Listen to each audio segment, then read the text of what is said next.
CAA വിജ്ഞാപനത്തിൽ പ്രതിഷേധിച്ച് കണ്ണൂർ തലശ്ശേരിയിൽ LDF night March സംഘടിപ്പിച്ചു. കെ ശൈലജയുടെ നേതൃത്വത്തിലായിരുന്നു മാർച്ച്. വലിയ പ്രതിഷേധം രാജ്യവ്യാപകമായി നടക്കുകയാണ്. അതിനൊപ്പം LDFും CPMും ഒക്കെ ആ പ്രതിഷേധത്തിനൊപ്പം നിൽക്കുന്നു. എങ്ങനെയാണ് ഈ ബില്ലിനെ കാണുന്നത്? തീർച്ചയായിട്ടും നേരത്തെ പൗരത്വ ഭേദഗതി നിയമം വന്നപ്പോൾ തന്നെ അത് ആ രീതിയിൽ ഇവിടെ നടപ്പിലാക്കില്ല എന്ന് കേരളത്തിലെ മുഖ്യമന്ത്രിയാണ് ആദ്യമായി പറഞ്ഞത്. ഇപ്പോഴത്തെ പൗരത്വ രജിസ്ട്രേഷൻ ഒരു പ്രത്യേക വിഭാഗം ആളുകളെ മാറ്റി നിർത്തിക്കൊണ്ട് അവർക്ക് പൗരത്വം നിഷേധിക്കുന്നതിന് ഇടയാക്കുന്നതാണ്. നമ്മൾ നേരത്തെ അത് ആസാമിൽ തുടങ്ങുന്ന സമയത്ത് കണ്ടതാണ്.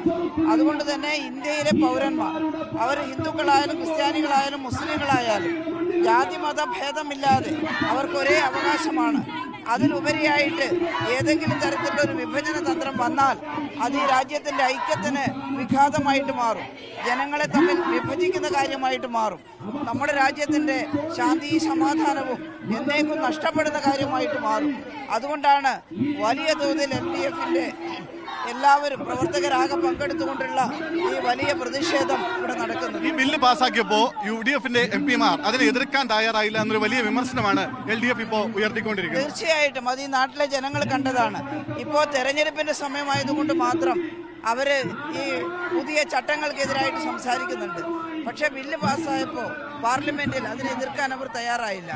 എന്നാൽ കേരളത്തിലെ ഗവൺമെന്റ്, കേരളത്തിലെ മുഖ്യമന്ത്രി പിണറായി വിജയൻ വളരെ വ്യക്തമായിട്ട് ഇവിടെ നടപ്പിലാക്കാൻ അനുവദിക്കില്ല എന്ന് പ്രഖ്യാപിക്കുകയുണ്ടായി. ടീച്ചർ, ഒറ്റ കാര്യം കൂടി ചോദിക്കട്ടെ. ഇപ്പോൾ ഉണ്ടായിരുന്ന ഒരു ആക്ഷേപം, ഈ നേരത്തെ ഈ പൗരത്വ ഭേദഗതി ബില്ലിനെതിരായി ഉണ്ടായ സമരം നടന്നപ്പോൾ അതിനെതിരായി എടുത്ത കേസുകൾ ഭൂരിഭാഗവും പിൻവലിച്ചില്ല എന്നൊരു ആരോപണം, ഒരു ആക്ഷേപം പ്രതിപക്ഷത്തിന്റെ ഭാഗത്തുനിന്ന് ഉണ്ടാവുന്നുണ്ട്. ഇല്ല, അത് എന്താണെന്നുള്ള വിശദാംശം എനിക്കറിയില്ല. അത് ആലോചിക്കാം എന്താന്നുള്ളത്. എന്തായാലും ഈ പ്രതിഷേധം തുടരും. എന്തായാലും ശക്തമായിട്ടുള്ള ജനങ്ങളെ അണിനിരത്തിക്കൊണ്ടുള്ള പ്രതിഷേധം കേരളം തുടരും. കേരളത്തിലെ ഗവൺമെന്റ് വളരെ ശക്തമായി ഈ ജനങ്ങളെ വിഭജിക്കുന്ന ഇത്തരത്തിലുള്ള നടപടിക്കെതിരായിട്ട് നിലകൊള്ളും. ഓക്കെ ടീച്ചർ, തീർച്ചയായും അത്രമേൽ വലിയ പ്രതിഷേധം LDF സംഘടിപ്പിക്കുന്നു എന്ന് തന്നെയാണ്. അതായത് ഈ പ്രതിഷേധം ഇവിടെ കൊണ്ട് അവസാനിക്കുന്നില്ല. ഇനിയും വരും ദിവസങ്ങളിലും വലിയ തോതിലുള്ള പ്രതിഷേധം സംസ്ഥാന വ്യാപകമായി LDFിന്റെ ഭാഗമായി സംഘടിപ്പിക്കും എന്ന് തന്നെയാണ് പ്രഖ്യാപിക്കുന്നത് LDF നേതാക്കൾ. ഞാൻ മുമ്പ് സൂചിപ്പിച്ചതുപോലെ തലശ്ശേരി പുതിയ ബസ് സ്റ്റാൻഡ് പരിസരത്ത് നിന്നാണ് ഈ പൗരത്വ ഭേദഗതി ബില്ലിനെതിരായിട്ടുള്ള പ്രതിഷേധ പരിപാടി ആരംഭിച്ചിരിക്കുന്നത്. രാത്രി ഏറെ വൈകിട്ടും വലിയ ജനപങ്കാളിത്തം ഈ പരിപാടിക്കുണ്ട് എന്നത് തന്നെയാണ് ഏറ്റവും ശ്രദ്ധേയമായ കാര്യം.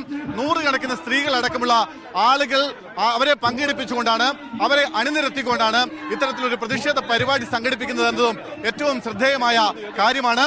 കൊളുത്തിയ പന്തങ്ങളുമായി പ്രതിഷേധ അഗ്നി ഉയർത്തിക്കൊണ്ട് LDFിന്റെ പ്രവർത്തകർ ഇവിടെ തലശ്ശേരിയുടെ തെരുവിലേക്ക് ഇറങ്ങിയിരിക്കുന്നു. അതാണ് ഏറ്റവും പ്രധാനപ്പെട്ട കാര്യം. എന്തായാലും വരും ദിവസങ്ങളിലും ഇത്തരത്തിലുള്ള പ്രതിഷേധ പരിപാടികൾ തുടരുമെന്ന് തന്നെയാണ് LDFിന്റെ പ്രഖ്യാപനം.